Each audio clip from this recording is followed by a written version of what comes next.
Nathan, tu n'as vraiment pas besoin de venir pour Halloween cette année, m'a dit ma mère, Patricia, au téléphone, d'une voix faussement inquiète que je connaissais si bien. Nous savons à quel point tu es mal à l'aise avec tous ces enfants qui courent dans la maison de Michael. Je me tenais sur la terrasse de ma nouvelle villa en bord de mer à Malibu, contemplant l'océan Pacifique qui s'étendait à l'infini devant moi. La brise salée apportait le bruit des vagues qui se brisaient contre les rochers en contrebas, un bruit qui était devenu ma bande-son de la paix au cours des 3 derniers mois. Ma main serra le téléphone un peu plus fort. « Je comprends parfaitement, maman », répondis-je, ma voix conservant le calme acquis à force d'avoir entendu cette même conversation pendant 27 années consécutives. Je m'appelle Nathan Mitchell. À 32 ans, je suis directeur technique d'une start-up qui vient d'être vendue pour 250 millions de dollars. Il y a 3 mois, j'ai reçu un chèque de liquidation qui a changé ma vie pour toujours. Et aujourd'hui, pour la première fois de ma vie d'adulte, je n'étais pas invité à la fête d'Halloween de la famille. Ce n'était pas une nouveauté.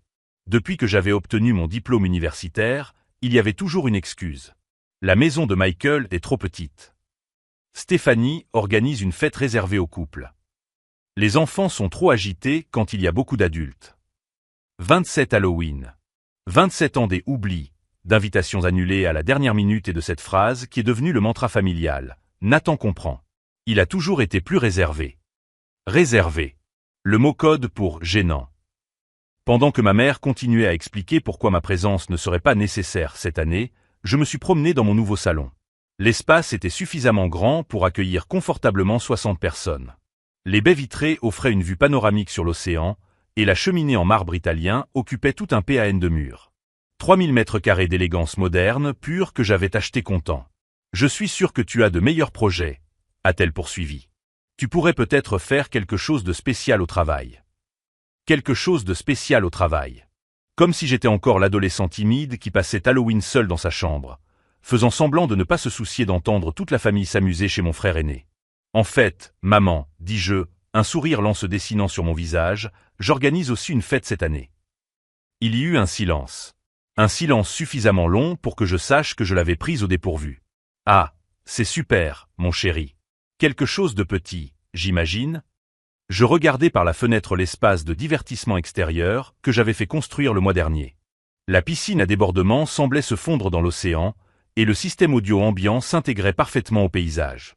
Les traiteurs de Los Angeles que j'avais engagés étaient les mêmes que ceux qui travaillaient pour les Oscars. Quelque chose comme ça, ai-je répondu. Au fait, je dois raccrocher. J'ai des invitations à envoyer. Et c'était vrai.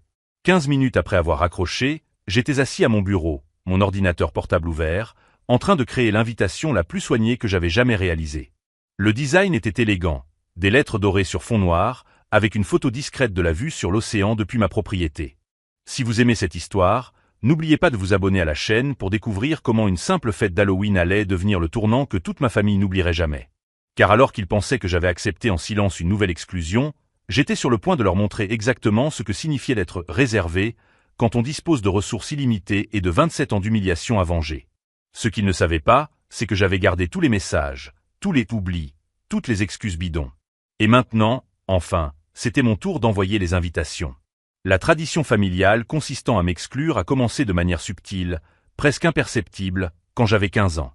Mon frère aîné, Michael, avait épousé Stéphanie l'automne précédent, et elle s'était rapidement imposée comme la nouvelle matriarche sociale de la famille Mitchell. Stéphanie avait des opinions très précises sur la façon dont les choses devaient être faites, et l'une d'elles était que trop de célibataires à une fête de famille créait une atmosphère étrange. J'étais le célibataire en question. Nathan, mon chéri, m'avait dit ma mère lors de ce premier Halloween d'exclusion, Stéphanie organise quelque chose de plus intime cette année. Tu sais à quel point elle est nerveuse quand il y a beaucoup de monde. Tu ferais peut-être mieux de faire quelque chose avec tes amis de l'école. Mes amis de l'école. Comme si, à 15 ans, j'avais une vie sociale trépidante qui m'attendait. J'ai passé cette soirée dans ma chambre, à écouter les rires de la fête chez Michael à travers les murs fins de notre maison. Le bruit des enfants qui criaient de joie, des adultes qui discutaient avec animation, de la musique qui jouait doucement.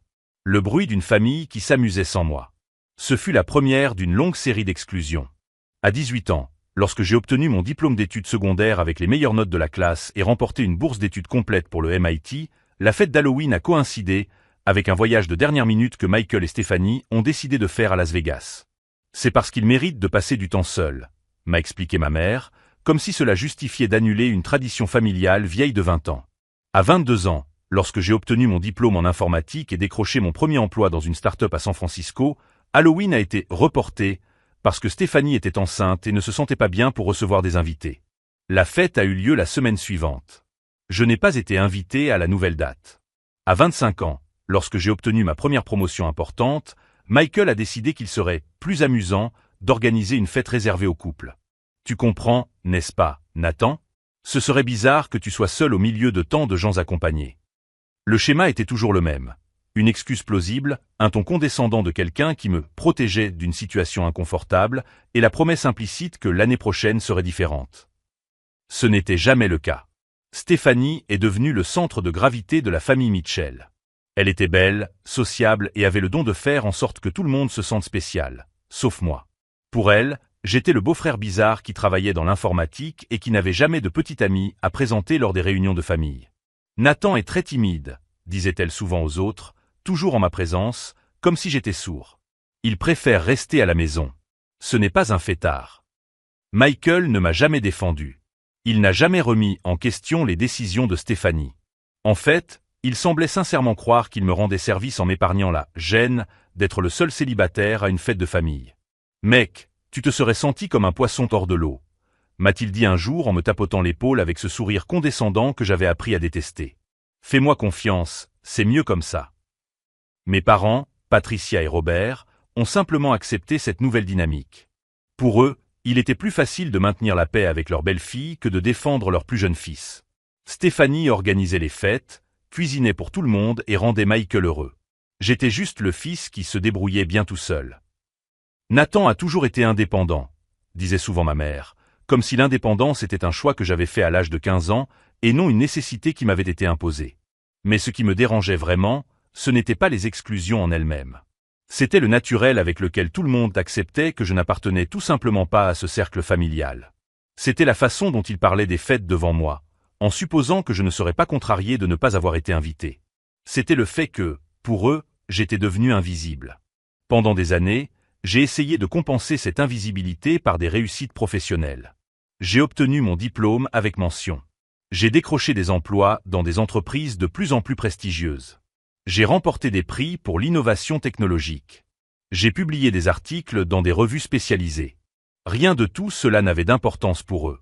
Michael travaillait comme vendeur dans une concession automobile et se plaignait constamment des factures à payer.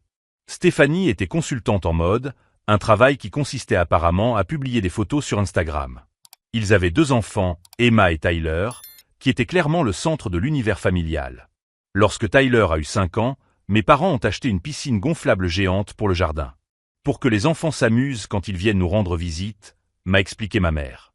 Je vivais à 3000 km de là et je rendais visite à ma famille 2 fois par an. Mais bien sûr, la piscine était pour les enfants. Le tournant a eu lieu lorsque j'ai créé ma première start-up à l'âge de 28 ans. Il s'agissait d'une plateforme d'optimisation du commerce électronique qui avait développé une technique révolutionnaire d'analyse du comportement des consommateurs. En 18 mois, nous sommes passés de 3 personnes dans un garage à 50 employés dans un bureau à Palo Alto. Lorsque j'ai parlé à ma famille du succès de l'entreprise, leur réaction a été « polie ». « C'est génial, Nathan », a dit Michael, sans quitter des yeux le match de football à la télévision. « Tu as toujours été doué pour ces trucs d'informatique. » Stéphanie n'a même pas feint l'intérêt. « Ouah, c'est compliqué. Je ne comprends rien à la technologie. » Mais quand Michael a acheté une voiture d'occasion, il a eu droit à une fête pour célébrer l'événement. C'est à ce moment-là que j'ai compris quelque chose de fondamental à propos de ma famille. Ils ne pouvaient pas assimiler mon succès parce qu'il ne cadrait pas avec l'image qu'ils s'étaient forgée de moi.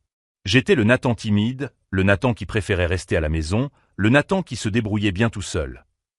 L'idée que je puisse être prospère, couronné de succès et même intéressant était incompatible avec le rôle qu'ils m'avaient attribué dans la dynamique familiale. Ils ont donc simplement ignoré cette réalité.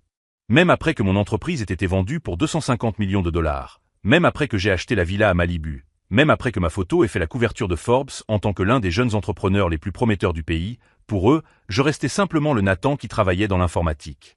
Et maintenant, en ce Halloween, ils étaient sur le point de découvrir exactement qui était devenu ce Nathan. Alors que j'étais assis à mon bureau, tapant soigneusement chaque mot de l'invitation qui allait tout changer, un étrange sentiment de calme m'envahit. Ce n'était pas de la colère. Ce n'était pas une soif de vengeance. C'était quelque chose de beaucoup plus froid et calculé. C'était le sentiment de quelqu'un qui avait finalement décidé de ne plus accepter un rôle qu'il n'avait jamais demandé à jouer.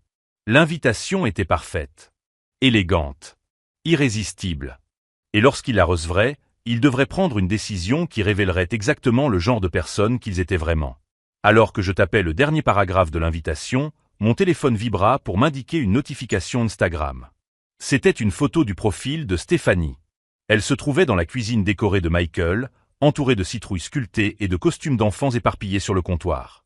La légende disait « Dernier préparatif pour notre petite fête d'Halloween ». Quand la famille est petite, chaque moment est plus spécial. Petite famille. 27 ans d'exclusion, et ils arrivaient encore à déformer la réalité pour faire croire que je n'avais jamais existé. J'ai fait défiler les photos suivantes. Michael déguisé en pirate, posant avec Emma et Tyler. Mes parents aidant à décorer le salon que je connaissais si bien. Stéphanie organisant un buffet élaboré sur la table à manger où je faisais mes devoirs quand j'étais enfant. Tout le monde souriait. Tout le monde était heureux. Tout le monde était réuni. Tout le monde était là, sauf moi. C'est la dernière photo qui m'a définitivement convaincu. C'était une photo de la table à manger dressée pour exactement 6 personnes. 6 assiettes, 6 verres, 6 couverts disposés avec la précision d'un événement d'entreprise. Ils n'avaient pas simplement oublié de m'inviter. Ils avaient activement planifié une fête pour exactement le nombre de personnes qu'ils voulaient inclure. Et ce nombre ne m'incluait pas. J'ai fermé Instagram et je suis retourné à mon invitation. La première version était bonne, mais elle n'était pas suffisante. Pas pour 27 ans d'humiliation systématique. Pas pour une famille qui m'avait transformé en fantôme dans ma propre histoire. J'ai tout effacé et j'ai recommencé. Cette fois, l'invitation serait une œuvre d'art. J'ai engagé Marcus Chen, le graphiste qui avait créé les supports pour ma start-up. Marcus avait un don pour la communication visuelle qui frôlait le surnaturel. Quand je lui ai expliqué ce dont j'avais besoin, il n'a pas posé de questions. Il a juste souri. Une élégance mortelle, a-t-il dit. Je comprends parfaitement. 3 jours plus tard, j'ai reçu le résultat. L'invitation était imprimée sur du papier coton épais, avec des lettres en relief doré que l'on pouvait sentir du bout des doigts. L'enveloppe était d'un crème crémeux, scellée avec un cachet noir gravé des initiales NM dans une police classique. À l'intérieur, une seule page avec un texte centré. Nathan Mitchell a l'honneur de vous inviter à une fête d'Halloween samedi 31 octobre de 17h à 22h mensu Océan Front, Malibu code vestimentaire, élégant ou déguisement créatif RSVP obligatoire. Au bas de la page, une photo discrète mais reconnaissable entre toutes. Mon salon avec vue sur le Pacifique, la table à manger pouvant accueillir confortablement 12 personnes et la piscine à débordement qui semblait se fondre dans l'horizon. Ce n'étaient pas des photos ostentatoires. C'étaient des déclarations chuchotées. L'enveloppe adressée à mes parents indiquait simplement « M et Madame Robert Mitchell ». Celle de Michael et Stéphanie « M et Madame Michael Mitchell et famille ». Lorsque j'eus fini d'écrire les adresses à la main avec un stylo Montblanc qui coûtait plus cher que le salaire mensuel de Michael, je ressentis un calme étrange. Pendant 27 ans, j'avais accepté le rôle du fils oublié, du frère gênant, du membre de la famille qui préférait rester à la maison. Je m'étais convaincu que cela ne me dérangeait pas, que j'étais trop indépendant pour me soucier des traditions familiales superficielles. Mensonge. Chaque Halloween que j'avais passé seul avait laissé une trace. Chaque excuse bidon s'était accumulée comme du sédiment au fond d'un lac. Chaque fois qu'il parlait de la fête devant moi, supposant avec désinvolture que cela ne me dérangerait pas, une nouvelle couche de ressentiment se déposait. Et maintenant, enfin, j'avais le pouvoir de changer les règles du jeu. Mais avant d'envoyer les invitations, j'ai passé un coup de fil. « Jennifer ?» ai-je dit lorsque mon assistante de direction a répondu. « J'ai besoin de toi pour organiser quelque chose de spécial. » Jennifer Walsh avait été mon assistante pendant les 3 dernières années de la start-up. Elle était britannique, extrêmement efficace et avait un talent naturel pour la logistique complexe. Lorsque l'entreprise a été vendue, elle a été l'une des premières personnes que j'ai appelées pour travailler avec moi de manière indépendante. Bien sûr, Nathan. De quoi as-tu besoin? Je veux engager le meilleur service de traiteur de Los Angeles pour une fête d'Halloween.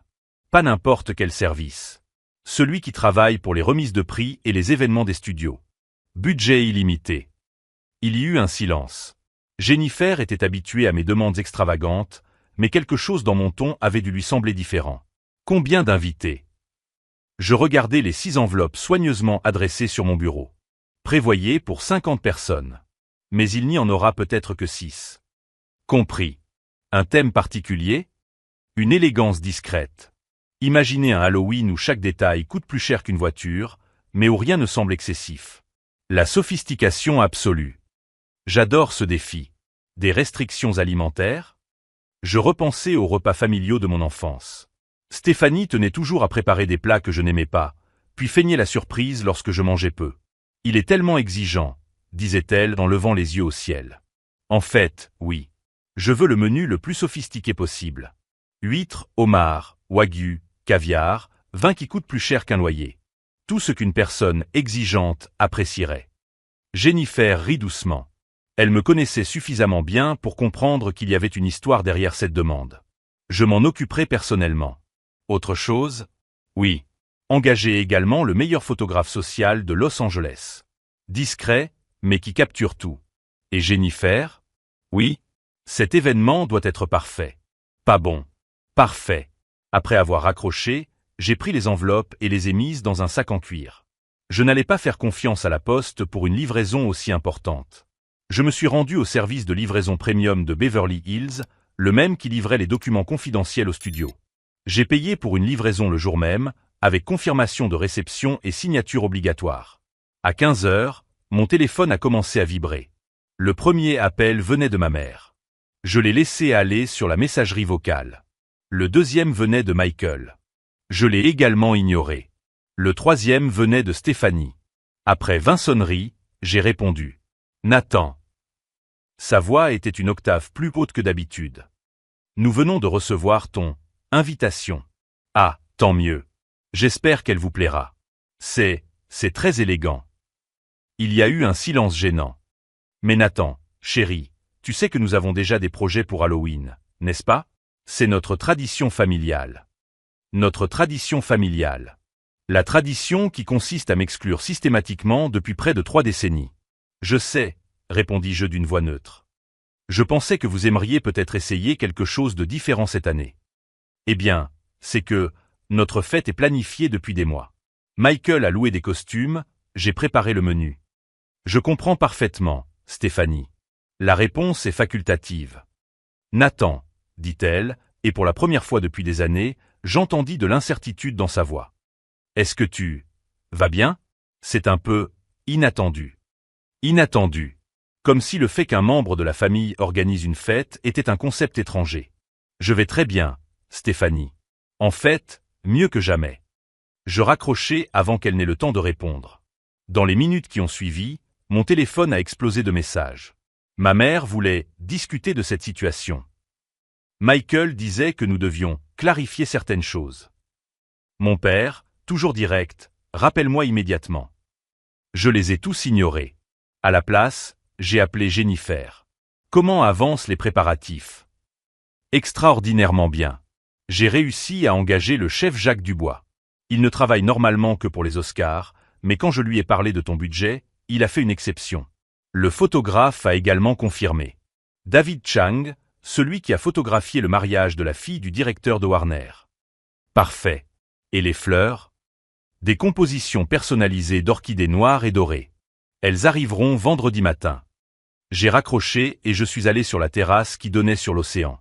Le soleil se couchait, peignant le ciel de rose et d'orange. Les vagues se brisaient contre les rochers avec un rythme hypnotique.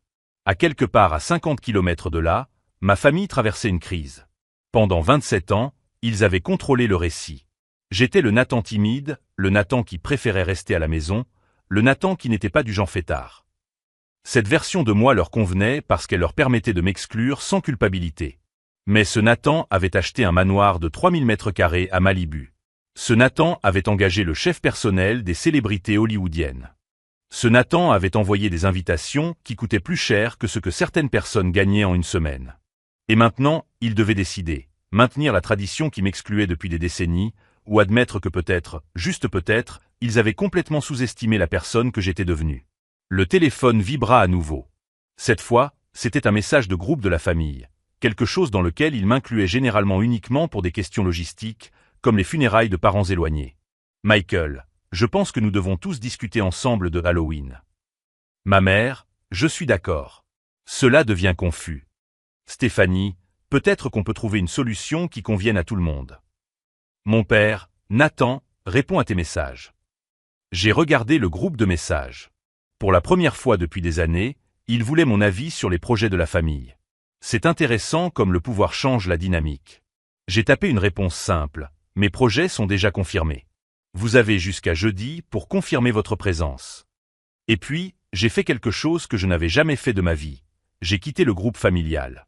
Mon téléphone est resté silencieux. Pour la première fois en 27 ans, je n'étais pas disponible pour négocier ma propre inclusion dans la famille. Ils allaient devoir choisir. Et quel que soit leur choix, j'allais enfin découvrir qui étaient vraiment les personnes qui m'avaient élevé. La réponse arriverait à Halloween. Jeudi est arrivé sans aucune confirmation de présence. Mon téléphone était resté silencieux pendant 48 heures. Aucun appel désespéré, aucun SMS pour tenter de négocier, aucune tentative pour me réintégrer dans le groupe familial que j'avais moi-même abandonné. C'était exactement ce à quoi je m'attendais. Ils suivaient le scénario qu'ils avaient créé pour moi il y a des décennies. Nathan, le fils qui se débrouillait bien tout seul, qui n'était pas du genre fêtard, qui préférait rester à la maison. Pour eux, mon silence confirmait que j'étais revenu à mon rôle désigné de frère reclus et sans vie sociale. Quel réconfort pour eux. Alors qu'ils se convainquaient qu'ils m'avaient remis à ma place, je transformais mon manoir en une œuvre d'art gastronomique. Jennifer avait dépassé toutes mes attentes. Le chef Jacques Dubois est arrivé mercredi avec une équipe de 8 assistants et ce qui semblait être un demi-camion d'ingrédients. Je les ai observés depuis la véranda, tandis qu'ils déchargeaient des caisses isothermes portant des étiquettes que je reconnaissais comme provenant de restaurants étoilés au guide Michelin. Monsieur Nathan, dit Jacques, son accent français trahissant des décennies d'expérience culinaire, vous avez demandé de la sophistication. Je vais vous offrir de l'art comestible. Il n'exagérait pas. Le menu que nous avons élaboré comprenait des huîtres Kumamoto au champagne et au caviar, du homard du Maine grillé au beurre de truffe, du wagyu A5 coupé à la main avec une mousse de wasabi et du saumon sauvage d'Alaska fumé maison. Pour accompagner le tout, des vins qui coûtaient plus cher que le salaire mensuel de Michael. Chaque plat était conçu non seulement pour impressionner, mais aussi pour créer un contraste saisissant avec les repas familiaux de mon enfance. Des années de hot-dog brûlés, de salades de pommes de terre achetées au supermarché et de bière bon marché dans des canettes cabossées. Stéphanie dresse toujours une si jolie table, disait souvent ma mère, en complimentant les compositions florales en plastique et les assiettes en papier à thème. Ils allaient maintenant avoir l'occasion de découvrir ce que signifiait vraiment une belle table. David Chang, le photographe, est arrivé le jeudi matin pour inspecter les lieux. C'était un homme d'une quarantaine d'années, aux cheveux grisonnants, qui parlait avec la précision de quelqu'un habitué à capturer des moments qui valaient des millions. « Que voulez-vous exactement documenter ?» demanda-t-il, en testant différents angles de la salle à manger. « Tout, » répondis-je. Chaque réaction, chaque expression faciale, chaque moment de malaise ou de reconnaissance. Je veux un dossier visuel complet de la soirée. David acquiesça, comprenant immédiatement. Une documentation sociale.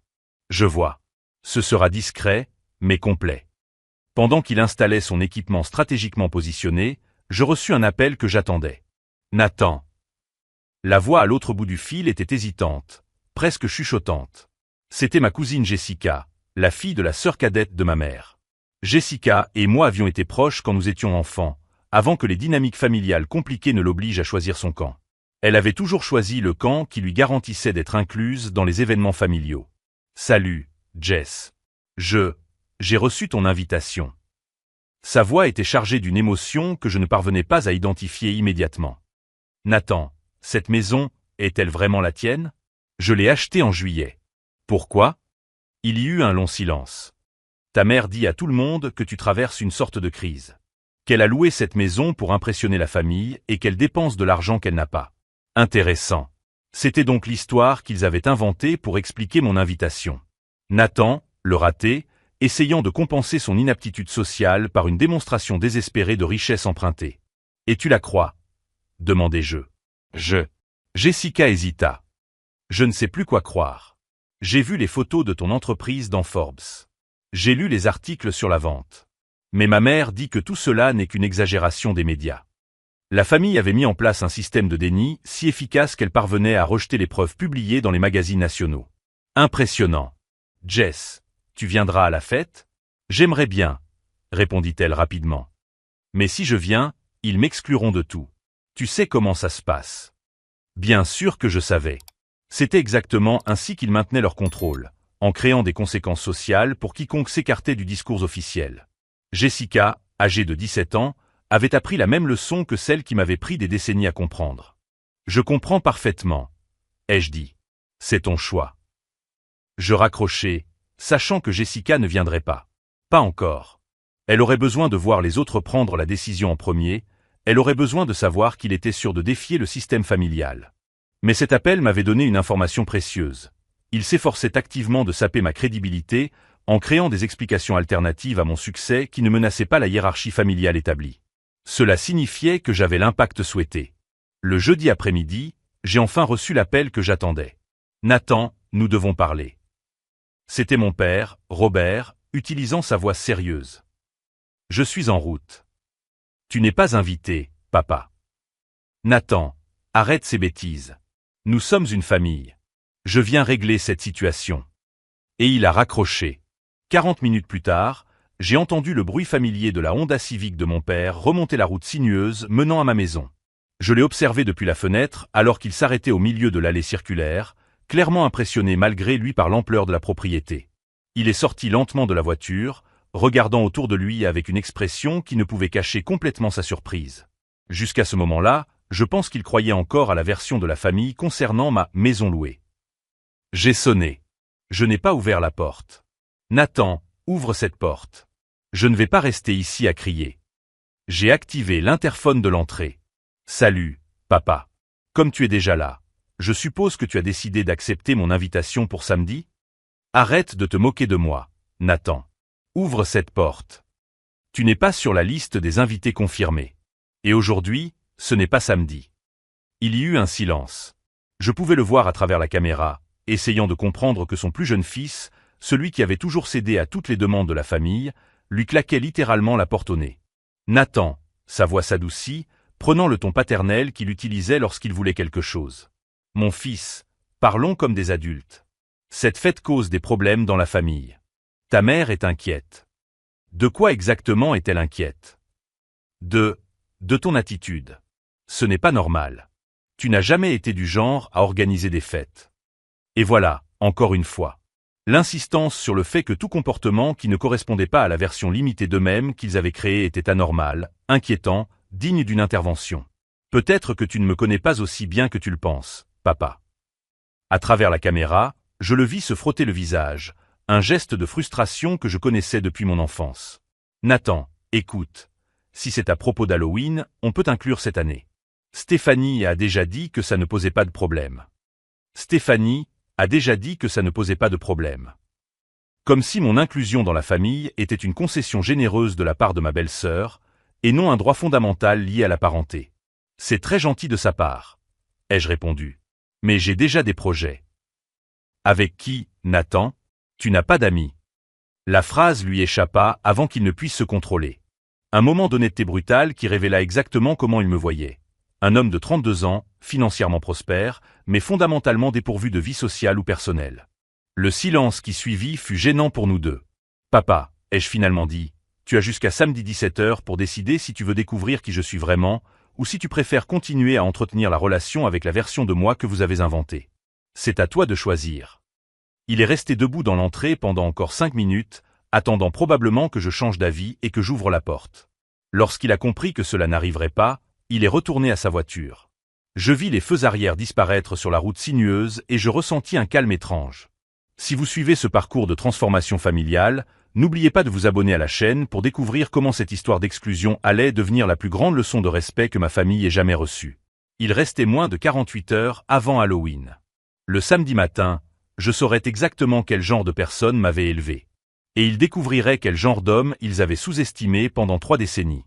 Jacques était en train de finaliser le menu lorsque mon téléphone a sonné. C'était encore Jessica. Nathan. Sa voix semblait différente. Plus déterminée. J'ai changé d'avis. Je viendrai à ta fête. Tu es sûr? J'ai 30 ans, a-t-elle répondu.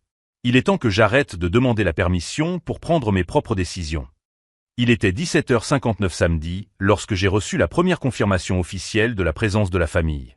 Un simple SMS, sans explication ni excuse, nous serons là à 19h.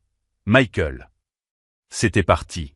À 17h pile, la première voiture a remonté la route sinueuse jusqu'à mon entrée. C'était la Honda Civic de mon père, suivie du SUV de Michael. Je les ai observés à travers les caméras de sécurité alors qu'ils s'arrêtaient dans l'entrée circulaire, clairement impressionnés par l'étendue de la propriété qui s'étendait devant eux. Ma mère a été la première à sortir de la voiture, vêtue d'une robe à fleurs que j'avais déjà vue lors des 5 dernières réunions de famille. Elle a regardé autour d'elle avec un mélange d'admiration et de malaise, comme si elle essayait de comprendre que tout cela appartenait vraiment au fils qu'elle avait systématiquement ignoré pendant des décennies. Michael est sorti du SUV vêtu d'un smoking de location qui était clairement trop serré. Stéphanie est sortie du côté passager vêtue d'une robe de cocktail noire qui coûtait probablement plus cher que ce qu'elle gagnait en un mois, mais qui semblait tout de même déplacée à l'entrée de mon manoir. Emma et Tyler, mes neveux, ont immédiatement couru vers la piscine à débordement, leurs cris de joie résonnant dans toute la propriété. Je me tenais sur la terrasse principale, vêtu d'un smoking italien sur mesure qui coûtait plus cher que la voiture de mon père. Jacques avait insisté pour que je m'habille comme l'hôte d'un événement mondain, et non comme le Nathan réservé qu'il s'attendait à rencontrer. « Bienvenue », dis-je en descendant les marches de marbre pour les accueillir. Le silence qui suivit fut délicieux. Mon père fut le premier à se remettre, tendant la main avec ce sourire forcé qu'il arborait dans les situations professionnelles inconfortables. « Nathan, mon fils, c'est, » dit-il en faisant un vague geste vers la maison, « impressionnant. »« Merci », répondis-je en lui serrant la main avec la même politesse formelle. « J'espère que vous apprécierez ce que j'ai préparé. » Stéphanie fixait l'entrée principale, où des orchidées noires et dorées formaient un arrangement floral qui coûtait plus cher que ce que certaines personnes dépensaient pour un mariage entier. « Nathan, » dit-elle, sa voix empreinte de cette condescendance familière, « cela a dû coûter une fortune. Es-tu sûr de pouvoir payer tout cela ?» Et voilà. La première tentative pour me remettre à ma place. Nathan, l'irresponsable financier, dépensant de l'argent qu'il n'avait pas pour impressionner une famille qui le tolérait par obligation. « En fait, j'ai payé comptant, » répondis-je avec désinvolture. « Vous pensez qu'on peut entrer ? Le chef est impatient de servir le dîner. » Je les guidai à travers l'entrée principale, observant leur réaction tandis qu'ils découvraient l'intérieur de la maison. Les plafonds de 6 mètres de haut, l'escalier en colimaçon, la vue panoramique sur l'océan à travers les baies vitrées. Michael a chuchoté quelque chose à Stéphanie que je n'ai pas pu entendre, mais je l'ai vu secouer la tête, comme si elle rejetait une explication qu'il lui avait donnée. La table était dressée pour 10 personnes, avec la porcelaine Hermès que j'avais achetée spécialement pour cette soirée. Chaque couvert était accompagné de 3 verres en cristal baccarat et d'un menu imprimé sur du papier coton personnalisé. « Mon Dieu !» murmura ma mère en touchant délicatement l'un des verres. « Nathan, c'est très élégant. » Très élégant. Comme si l'élégance était un concept étranger venant du fils qu'ils avaient classé comme socialement inadapté. Jacques sortit de la cuisine vêtu de son impeccable uniforme de chef, suivi de 2 assistants portant des plateaux en argent. « Monsieur Nathan, » dit-il avec une révérence presque théâtrale, « devons-nous commencer par les huîtres ? » « Je t'en prie, Jacques. » « Et apporte le cristal 2002. » Je vis mon père déglutir lorsqu'il reconnut la marque du champagne. Le cristal 2002 coûtait environ ce qu'il gagnait en une semaine. Alors que nous nous asseyions, Jessica arriva seule, au volant d'une petite BMW qui contrastait fortement avec les voitures de la famille. Elle était radieuse dans une robe vert émeraude, s'étant clairement préparée pour une occasion spéciale. « Nathan !» dit-elle en m'embrassant sincèrement. « Cette maison est absolument spectaculaire. » La présence de Jessica changea immédiatement la dynamique de la table. Elle ne fonctionnait pas selon les anciennes règles familiales. Pour elle, je n'étais pas le Nathan réservé.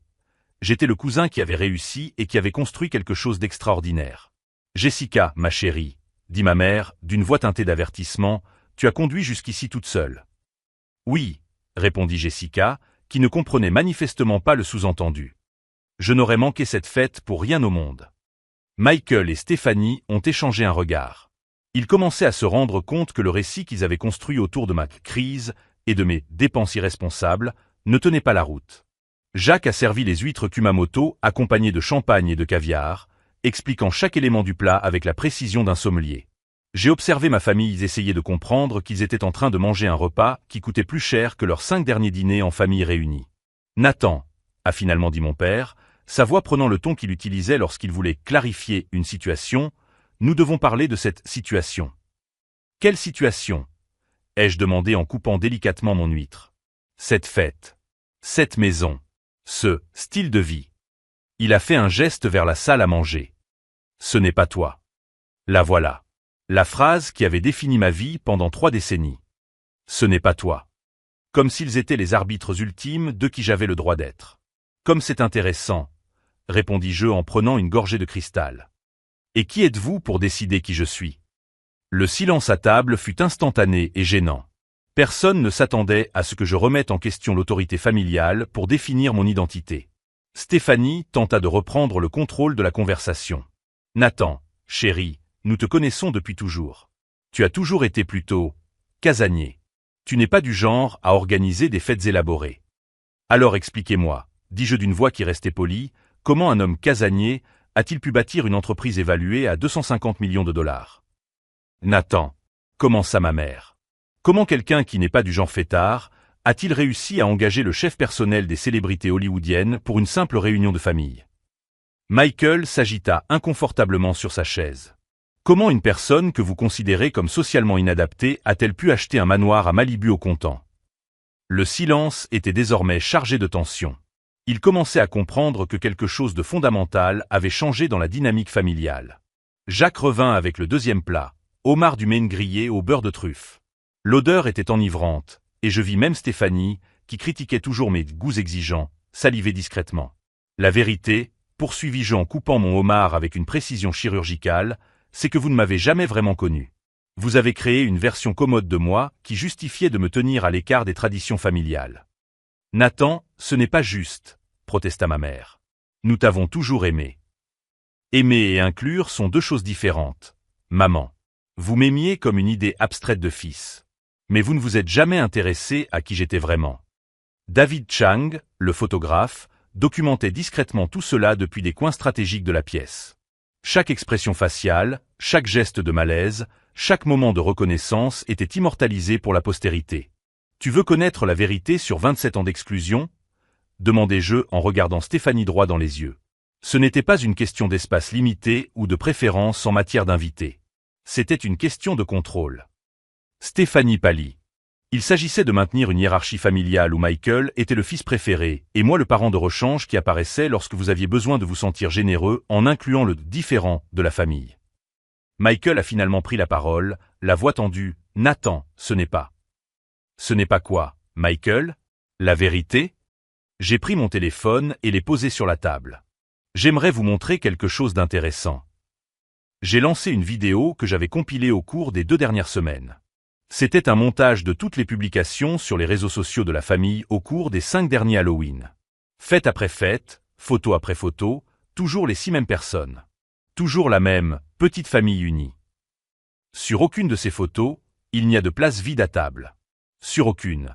Personne ne demande où est Nathan. Vous n'avez pas oublié de m'inviter. Vous avez activement planifié des événements pour le nombre exact de personnes que vous vouliez inclure. La vidéo a continué en montrant des commentaires sur des publications où des amis de la famille posaient des questions à mon sujet. Où est Nathan? Nathan n'est pas venu. Les réponses étaient toujours les mêmes. Il préfère rester à la maison. Il n'est pas très sociable. Il est occupé par son travail. Vous avez construit un récit public dans lequel je choisissais l'exclusion. Où mon absence était une préférence personnelle et non un rejet familial. Stéphanie regardait son assiette, incapable de maintenir le contact visuel. Mais ce que vous ne saviez pas, ai-je poursuivi, ma voix devenant plus froide, c'est que je documentais tout. Chaque excuse. Chaque oubli. Chaque fois que vous parliez de la fête devant moi, en supposant que cela ne me dérangerait pas. J'ai pris un deuxième téléphone et j'ai montré des centaines de SMS, de mails et de captures d'écran classées par ordre chronologique. 5 ans de preuves d'exclusion systématique. Suffisamment de documents pour montrer à toute personne intéressée comment fonctionne exactement la dynamique de la famille Mitchell. Mon père commençait à avoir l'air véritablement inquiet. « Nathan, que veux-tu dire par « toute personne intéressée » ?» J'ai souri. C'était la première fois de la soirée que je souriais sincèrement.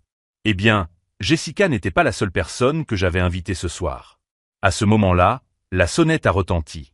Jacques apparut à l'entrée de la salle à manger. « Monsieur Nathan, vos autres invités sont arrivés. » À travers les fenêtres, nous pouvions voir 3 voitures remonter l'allée. Des voitures de luxe. Des voitures qui appartenaient clairement à des personnes importantes. « Qui ?» commença ma mère. « Quelques collègues de travail, » répondis-je avec désinvolture. Le rédacteur en chef de Forbes qui a fait mon article de couverture. Le producteur exécutif de CNN qui réalise un documentaire sur les jeunes entrepreneurs. Et quelques investisseurs de la Silicon Valley qui étaient curieux de rencontrer ma famille. Les visages autour de la table perdirent littéralement toute couleur. Ils sont très intéressés par les histoires de mon enfance. Par la façon dont une famille soutient son fils dans son parcours entrepreneurial. Par les traditions familiales et les valeurs qui forgent les entrepreneurs à succès. Stéphanie a laissé tomber sa fourchette. Le bruit du métal contre la porcelaine a résonné comme un coup de feu dans la pièce silencieuse. « Nathan », a dit Michael d'une voix presque chuchotée, « tu ne peux pas. » « Je ne peux pas quoi ? Dire la vérité sur notre famille à des personnes qui s'intéressent sincèrement à mon histoire ? Je me suis levé de table. Ou préférez-vous que je continue à prétendre que vous êtes une famille aimante et inclusive qui m'a toujours soutenu ? Que je continue à raconter que j'étais simplement trop timide pour participer aux traditions familiales ? La sonnette retentit à nouveau. Eh bien, dit-il en ajustant son smoking, c'est à vous de décider. Nous pouvons passer le reste de la soirée à être honnêtes sur ce que nous sommes vraiment les uns pour les autres. Ou vous pouvez partir maintenant, par la porte de derrière, et continuer à faire semblant que je n'existe pas. Je me dirigeais vers l'entrée principale. Mais si vous restez, comprenez bien une chose. Je ne jouerai plus le rôle du Nathan réservé que vous avez inventé. Aujourd'hui, vous découvrirez qui je suis vraiment devenu. Je me suis arrêté à la porte de la salle à manger et je me suis retourné une dernière fois. Et peut-être que, pour la première fois en 27 ans, vous devrez expliquer vos propres choix au lieu de simplement justifier les miens. Alors que j'ouvrais la porte principale pour accueillir mes vrais invités, j'ai entendu un silence absolu dans la salle à manger derrière moi. C'était le silence de personnes qui comprenaient enfin que les règles du jeu avaient changé pour toujours. Et cette fois, ils n'étaient pas les seuls à contrôler le récit. Les invités qui entraient par la porte principale n'étaient pas seulement des collègues de travail.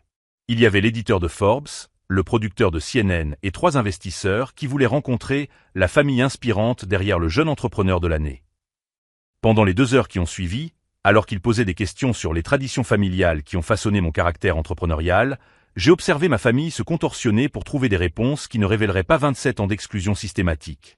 Michael a essayé de parler de la façon dont nous avons toujours soutenu Nathan, mais il a bégayé lorsque le rédacteur en chef lui a demandé des détails spécifiques. Stéphanie a souri avec effort tout en inventant des histoires sur notre famille unie, mais ses mains tremblaient en tenant le verre en cristal. Mes parents ont répété à plusieurs reprises à quel point ils étaient fiers, mais ils n'ont pas pu citer une seule de mes réalisations en dehors de la vente de l'entreprise. Lorsque les invités sont partis, le silence est revenu dans la salle à manger. « Nathan », a commencé ma mère, la voix brisée, « nous ne savions pas. » « Vous saviez exactement ce que vous faisiez, » ai-je répondu calmement. « La différence, c'est que maintenant, vous savez que je le sais aussi. » Michael s'est levé. C'était cruel. De nous exposer ainsi. Cruel. Je l'ai regardé. Vous pensez que c'était cruel de ma part de finalement révéler la vérité sur notre famille ? Ou était-ce cruel de m'exclure pendant des décennies, puis de feindre la surprise lorsque j'ai construit une vie sans vous ? Stéphanie pleurait en silence. Vous avez eu 27 occasions de m'inclure. Vous avez choisi de ne pas le faire. Aujourd'hui, pour la première fois, le choix m'appartenait. 3 mois plus tard, j'ai reçu une invitation pour Thanksgiving chez Michael. Une véritable invitation, envoyée 2 semaines à l'avance, demandant spécifiquement ma présence. J'ai poliment décliné. Non par vengeance, mais parce que j'ai enfin compris que la famille n'est pas une obligation automatique basée sur l'ADN. C'est un choix conscient de personnes qui décident de se soutenir mutuellement. Jessica et moi organisons désormais nos propres fêtes. Avec des personnes qui choisissent d'être présentes, non pas parce qu'elles y sont obligées, mais parce qu'elles le veulent. La leçon que j'ai apprise lors de cet Halloween à Malibu était simple. Le respect ne se négocie pas, il se gagne. Et parfois, la seule façon d'enseigner aux gens sa valeur est de leur montrer exactement ce qu'ils ont perdu en l'ignorant. Si cette histoire de transformation et de découverte de soi vous a touché, abonnez-vous à la chaîne pour découvrir d'autres histoires de personnes qui ont décidé de ne plus accepter moins que ce qu'elles méritent. Ma famille a passé 3 décennies à me traiter comme un personnage secondaire dans leur propre histoire. Aujourd'hui, je suis le protagoniste de la mienne. Remove it with all the fucking people that do whinge about it, but then there's too many people that use it, and there's too many kinetic partners that use it. So I don't feel like they'd ever remove it, but they can remove it.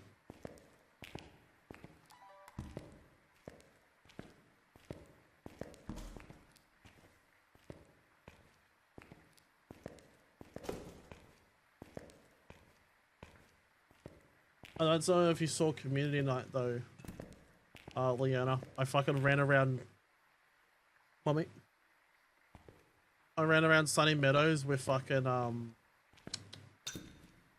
was it? Back to the original 10% brightness. It was fucked. I think it'd be great they remove it. I can hear others get annoyed and retire at the fucking Elsbeck. I thought something like that was gonna come.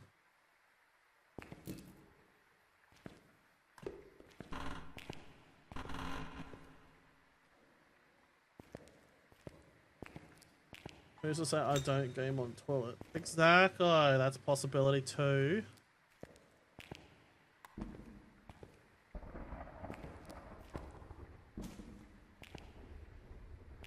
True, you must have the new secret toilet lab chair.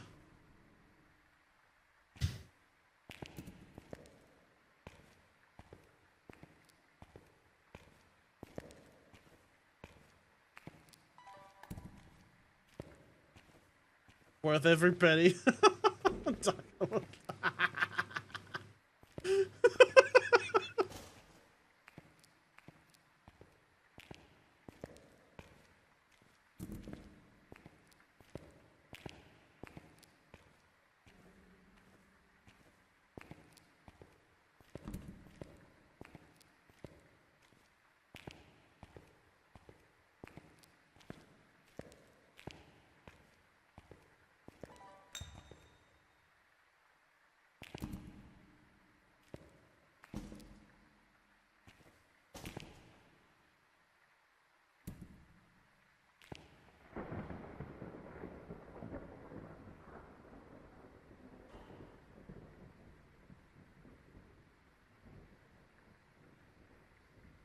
Why could I hear the fucking ad for that chair in my head right now? I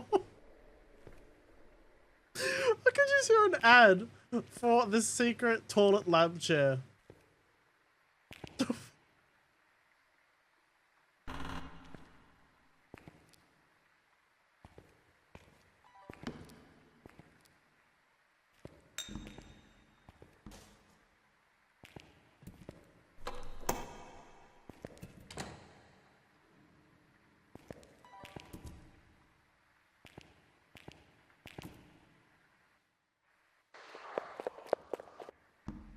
What's it sound like? Come on, give us the... Fuck no.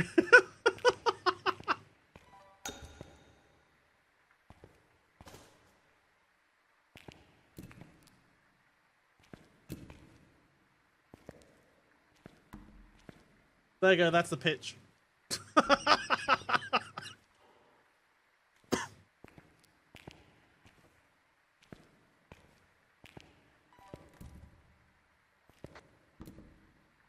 Oh,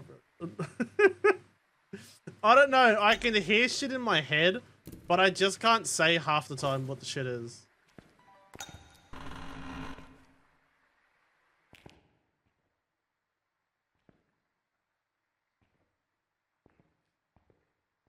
Chaos. That's the best pitch ever. I don't know. It'd be something like...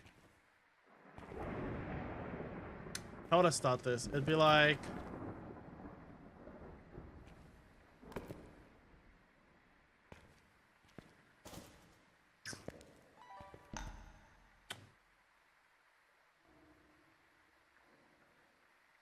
I don't know.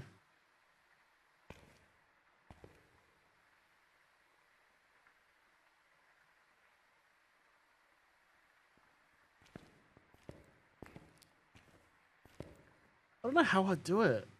I don't know, it's in my head, and I want to say it, but I just can't.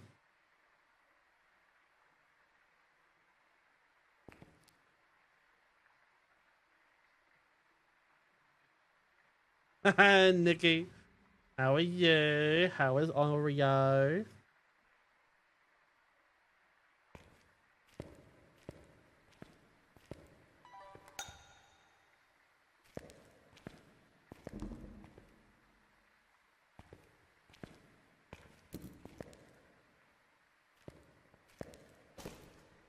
It's Monday. It is Monday.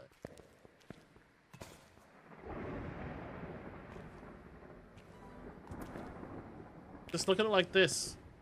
Today's Monday, but tomorrow it's Tuesday.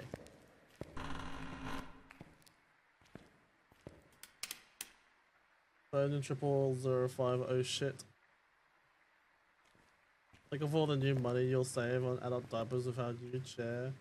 Just sat down to my freshly washed clothes to make sure there's cat hair in it. Oh no! Isn't she a good kitty? No, you'd have to like, you'd start off with like, do you ever, or have you ever had the urge to go to the toilet mid-game? Do you find yourself dying all the time because you could not hold what you had to do? Well, in that sort of sense. I'm not going to say details and that sort of thing. Because that'd be disturbing.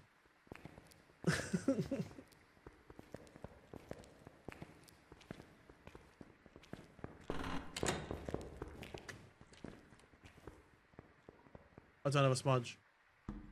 Go away, go away, go away.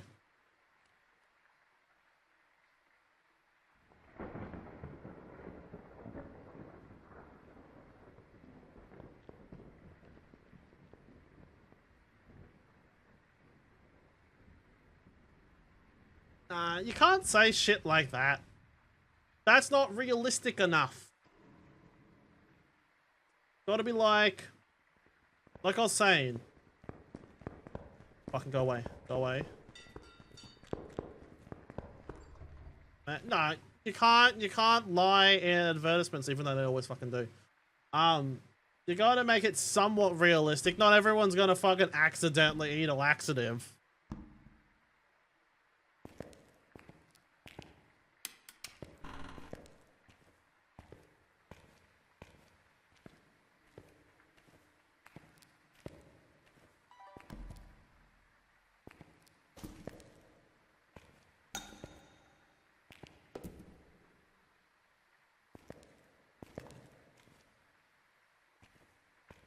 Alright, not gonna sleep in the bed sheets if it's dirty, so I'm changing bed sheets every 4 days.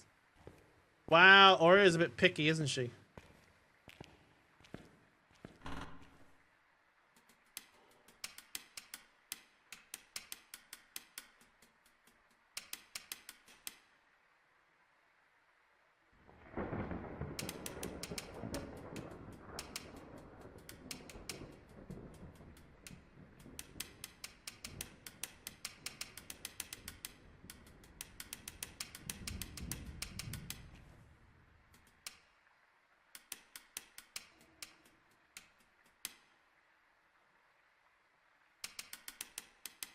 Just cat things.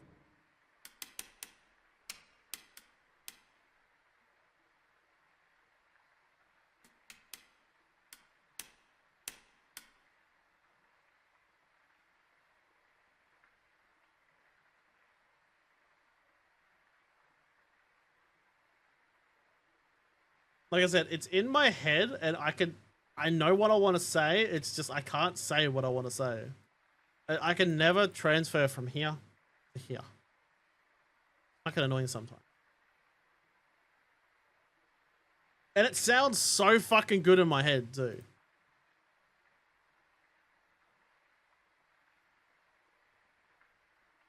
I could also be going crazy. But in saying that, I would have to be sane beforehand. But we already knew I was already crazy. So that's not the point.